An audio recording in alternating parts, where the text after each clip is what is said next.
What up, everybody? You know what it is. Welcome back to Street Knowledge Podcast. We've been going for a minute, man. You rolling with your boy Big Bootsie, man. I got some hot stuff for y'all, man. We about to get into it real quick, man.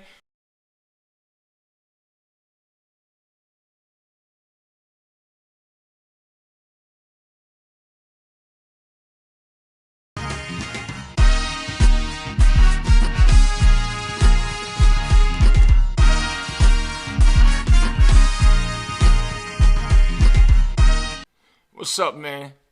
I know it's been a minute, man. We had to shut down, due to COVID, and we wanted to get things right, make sure it was right, man. My producer, Jack Beats, he said, yo, it's about that time, so we back again.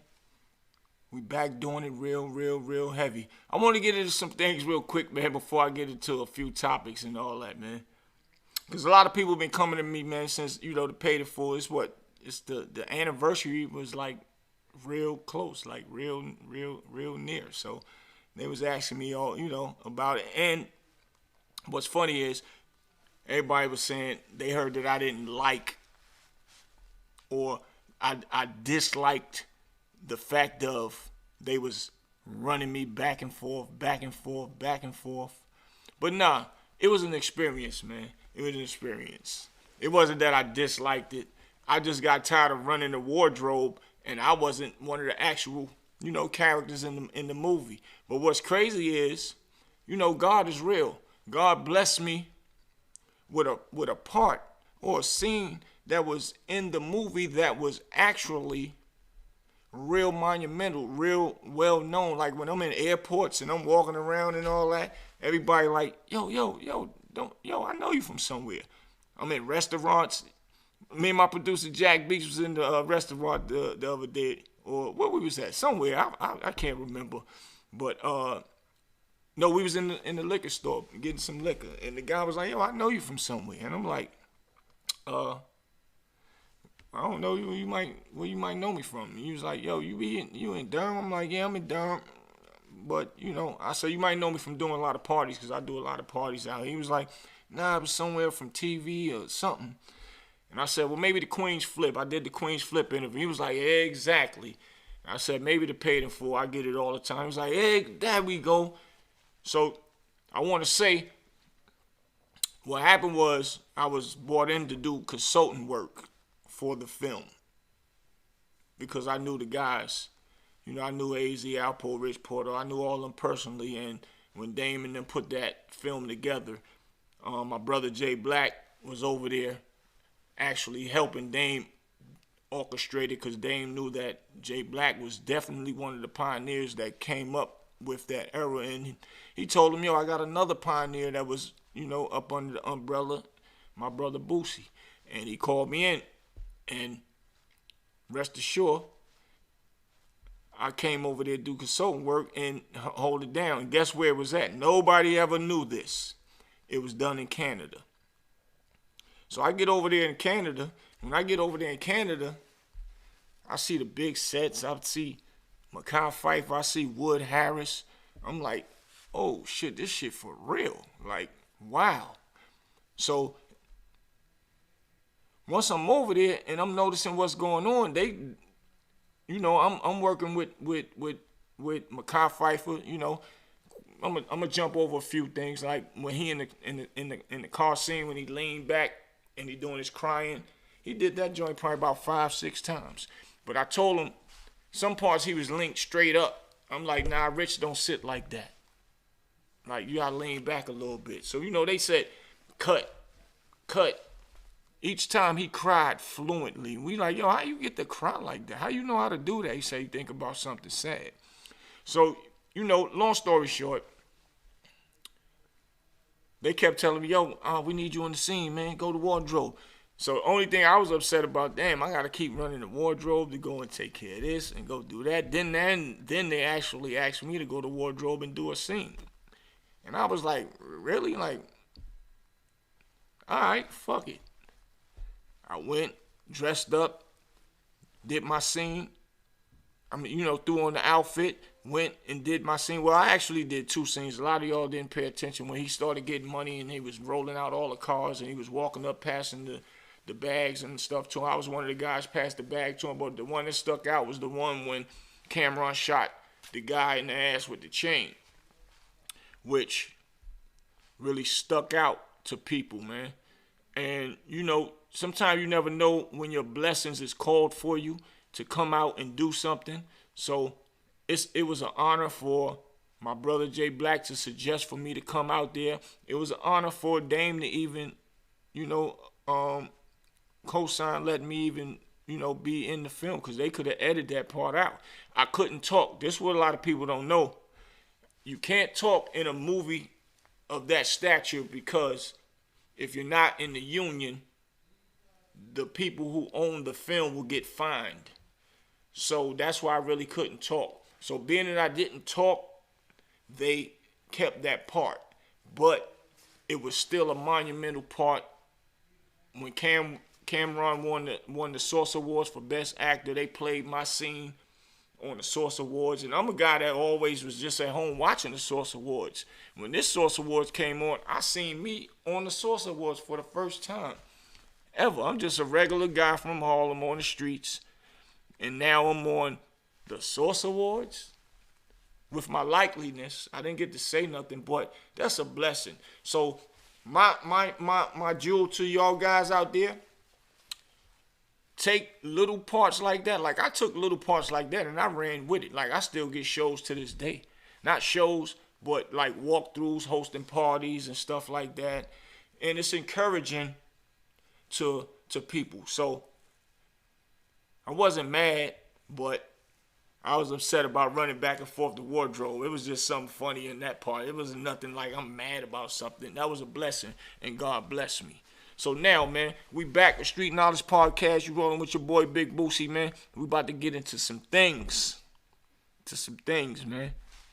Now, I've been watching this Bobby Shmurda stuff and NBA Youngboy. And my thing is like, why are they beefing? What y'all think about that? Here we go again. We here trying to preach.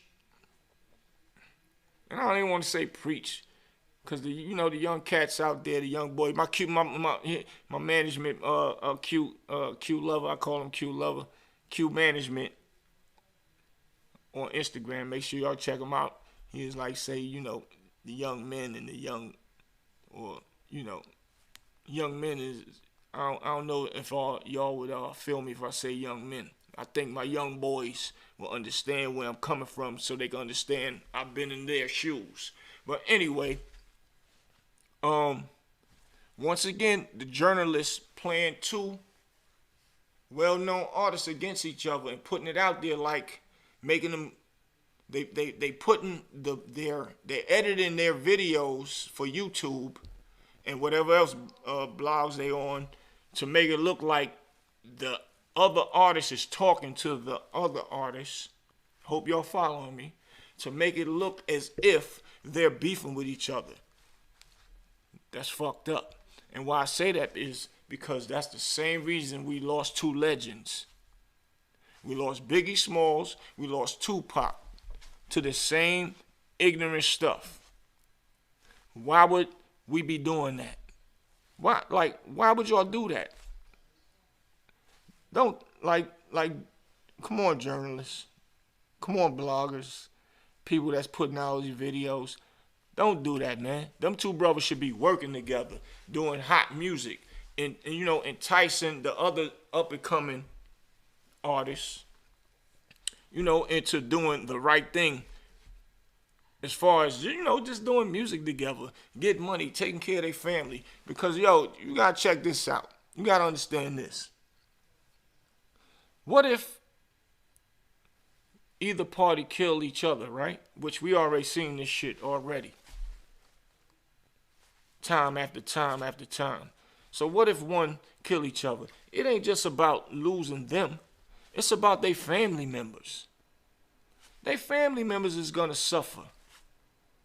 What if one don't kill each other and one go to jail? Their family members still going to suffer from them being in jail, away from their loved one. They got kids to take care of. Household to feed. Other people that's, relying on them to help them elevate to the next level. How we all gonna elevate to the next level with each other beefing? With like they don't even know each other. Like that's the crazy part, man. That's the crazy part. So all y'all bloggers, man, y'all niggas need to stop with that, man. Cause that part is the ignorant part. Let's start at the bottom if we trying to build and go to the top. We starting at the bottom. Cause it's bad enough that most of the young guys out here, or should I say young gentlemen, like my boy Q said, they don't have their parents, man. Some of them have their mother. Some of them have their father. Some of them just have the mother. Some of them have mothers and fathers, and they do sneaky stuff behind both of their parents' back. And I'm only saying that because I done it. I had my moms and pops, and I was doing a lot of sneaky stuff out there in them streets, man. But when they don't got one or the other, 9 times out of 10 they gonna end up doing something crazy out there in the streets with the peer pressure, should I say. They gonna be out there with the peer pressure, want to hang out late, want to go to the clubs. Even if they can't get in the clubs, they gonna try to get in. Sometimes they might get in. It depends on who you know. It depends on who they hanging with.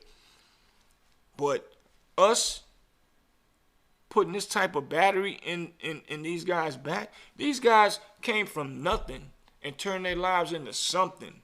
And then y'all gonna help them turn their lives into destruction, to go to war with each other. When we was in them streets, we was going to war. It was over some money, which that don't make it right. It was over a girl, which that don't make it all the way not right at all. But now, these guys is going to war over just some words. Just nothing. Don't even know each other from afar. Most people get into beefs in their own environment. So it's even worse now. So why would y'all, instead of showing them how to do right, why would y'all add to the fuel and make it look like one was saying something crazy about the other one? And, you know, that it really hurt me. I watched NBA YoungBoy say, man, I ain't got no beef with y'all, man. We should be working together. Well, whatever. And, you know, he said his stuff to stand his ground. I respect it. Bobby Shmurda said basically the same thing. Like, man, I wasn't thinking about y'all. I wasn't even talking about y'all. But, you know, basically anybody can get it. And both parties are saying the same thing. That's fucked up to me, man. So y'all bloggers that's putting that out there like that, man, that's crazy. And y'all don't got nothing positive to say after y'all at least play that? Or why would you edit it to make it look like? So I would, you know, I would hold y'all accountable for the bullshit that's going on, man. We already lost brothers behind this fucking stupid shit. We gotta understand this, man. Most of these people, most of these artists that's arguing with each other and beefing with each other, they doing it for the gram. They doing it for the YouTube, right? So what do the average tough guy want people to say? Oh, yo, that's Greg. That nigga tough. Don't fuck with him. Oh, that's Mike. Yo, don't fuck with him. Right? So now both of them saying whatever they saying, right? Now when the shit hit the fan, because they doing it for the audience. After one of y'all die, the audience don't give a fucking fuck. They getting ready to go home. They going to their family. They chilling. You dead. One in jail, or both of y'all dead. Both of y'all families is suffering, even if y'all dead or in jail. What sense do it motherfucking make? But the bloggers, they getting money off numbers. So if they get enough numbers, they get a check in the mail. So y'all artists that's beefing with each other, and when a blogger put that shit out the wrong way, y'all need to turn your anger to them. But I don't mean in a gangster way. I don't mean in a killing them way. Y'all got enough money to put a lawyer on their ass. That's what all the white big pop artists do, or the black big pop artists do. They get a lawyer. Or Chinese big pop artists do. They get a lawyer and send them over there, tell them cease and desist that. That's what need to happen, man. Like don't fall for that what they putting y'all through, man. Cause that's corny. I seen two successful brothers, man. Bobby Smurder, stand up dude. NBA YoungBoy, stand up dude. From what I see, both of y'all are stand up dudes, man. How y'all really gonna beef with each other and it's gonna be a positive outcome out of it? Neither one of y'all gonna win. We can't do that, man. So journalists, bloggers, please, man, y'all stop with that, man. Stop with that, man. So now I want to get into something real serious, man. My brother Q hit me up and was talking to me about this Kanye West situation. And everybody been in my ear because they know that's my brother's, one of his brothers. Met Kanye one time. I was in the studio with him, listening to his album.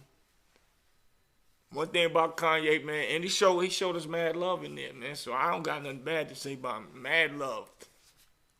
You gotta sign when you come in, though. You gotta sign your name in there now. It's like coming in to see the president. I ain't gonna front and you get a big box of joints box this tall of earplugs because Kanye play his music in his studio session. We was in the studio, meeting up with him in the studio. And who was with? Jay Guns was with me from Durham. Jay Black. Me, Jay Black, and Dame Dash. And we get back there. He seen my brother Dame. He's like, what up, OG, man? Man, thanks for coming to see me, man. He definitely showed my brother love. And he was like, man, y'all, you right on time. You gotta check the album out, man. Long story short, start playing the album. That shit was booming in there. Like you was in the club with the speakers right here in your ears, man. Boom, boom, boom, boom, boom. You had to throw earplugs in. But that's how he liked his session. He liked the session. So, anyway, my thing is, it must be a new hustle, man. Future. How much money Future got to pay a month, Q, you know? He probably do the same thing with Kanye. Now they saying Kanye got to pay $200,000 a year? No, it's a month. A month. I was being funny. But $200,000 a month? Like Britain pay $250. No wonder Nas X is up there with the pregnant belly. He trying to get him some money too or something. What the fuck going on, B? That's crazy, man. That must be the new hustle. $200,000 a month.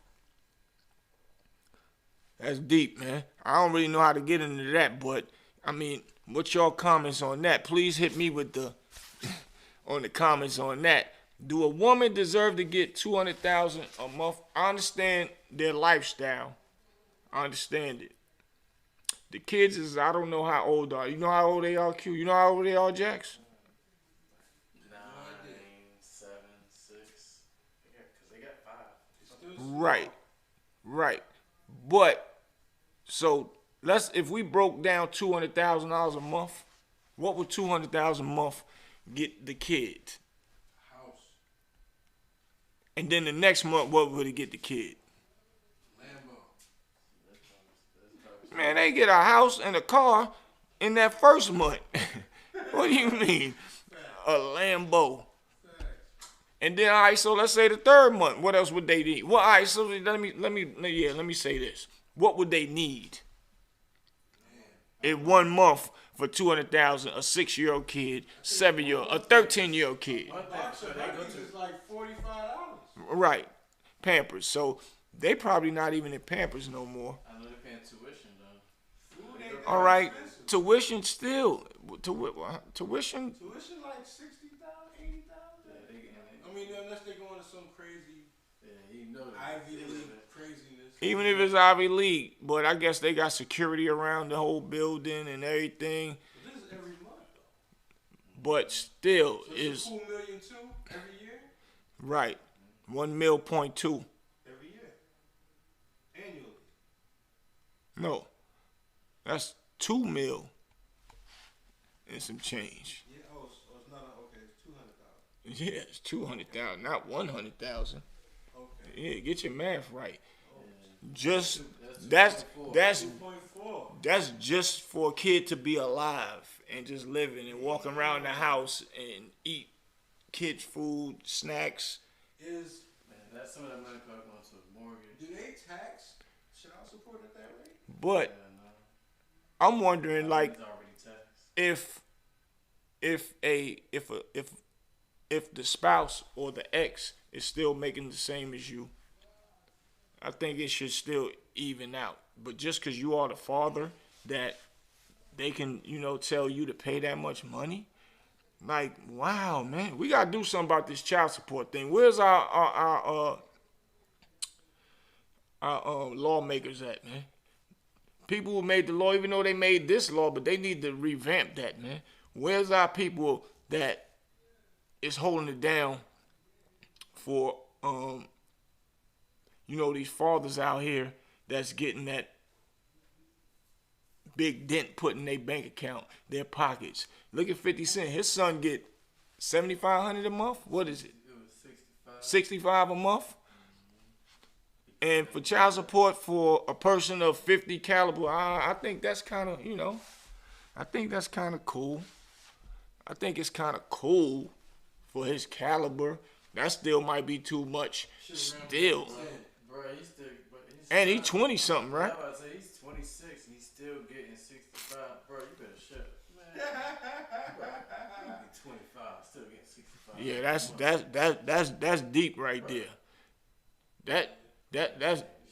That's deep. Child support, that's the new hustle. I can do it. That's the new hustle, man, for women. But it ain't a new hustle. That's what's been going on for years. We just hearing things behind the scenes. You know what I'm saying? Like, that's crazy, man. Like, but y'all, hit me up in the comments. Let me know what y'all think about that, man. For real. And then I just heard something new. 21 Savage and your boy Nas, man. Oh man, that's about to be something legendary. One mic, one gun. Yeah, one mic, one gun is the name of it. Yo, that's deep. You know why I say that's deep? Because Nas is a legendary rapper. He's real controversial. Since him and Jay-Z had their little rap battle back then, like their records against each other is like classics when you play them in the clubs and to this day. But what's good that I do want to acknowledge that him and Jay got around that.